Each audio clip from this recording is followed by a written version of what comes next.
Okay, so today we're going to start using Windows Movie Maker, and what you can do is go to your Start button. I have mine Windows Live Movie Maker right here. You can either open that, or if you do not have Windows Live Movie Maker on your desktop or in any of your files, you can go to the internet, and we'll go ahead and do that now. Google is a great place to start, and you will be able to find everything that you need in Google. You can just go ahead and click on that. Windows Live Movie Maker 2011 would be great. It works with Windows 7, Windows Vista. You can download it, as you can see right here. If you need to change your system requirements and everything, you can do that. But just make sure you download it so that you can have it for our project. So after you have either downloaded it or started Windows Live Movie Maker, I'll go ahead and pull mine up so we can see what it looks like. Clicking on it would help. It'll come up something like this.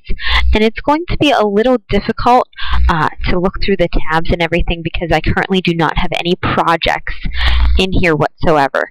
But let's just take a quick glance through. This is obviously the Home tab, where you can paste stuff. This is going to be a very important button where you can add videos and photos. The webcam video, you can take shots of yourself. If you're explaining something like that, a snapshot will put a picture inside. Obviously it says take a snapshot of the current frame of your project to use in your movie, and it'll be the same size as your preview. The title slides are very important, as well as the credit slides. There's different things you can do with that. Rotate left, rotate right, different editing tools that you can use. You can share it. This, again, once we start with our projects, will be a very key button, the Save Movie button. As you can see, I can't save anything because there's nothing to be saved. But this will help you save it so that you can edit it later on. Alright, so let's go to Animations, where again nothing will be available to you until we start actually inputting stuff into the system.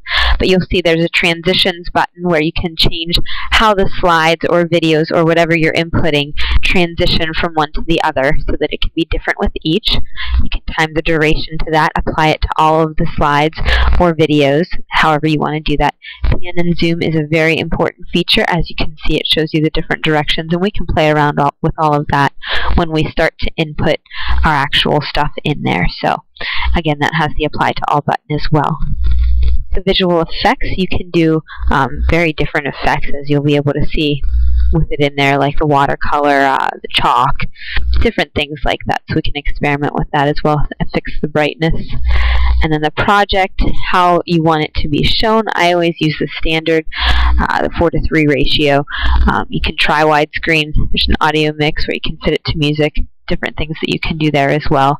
And then the view, just simply how you would view different things. So we're going to go back to Home, and we'll start from here.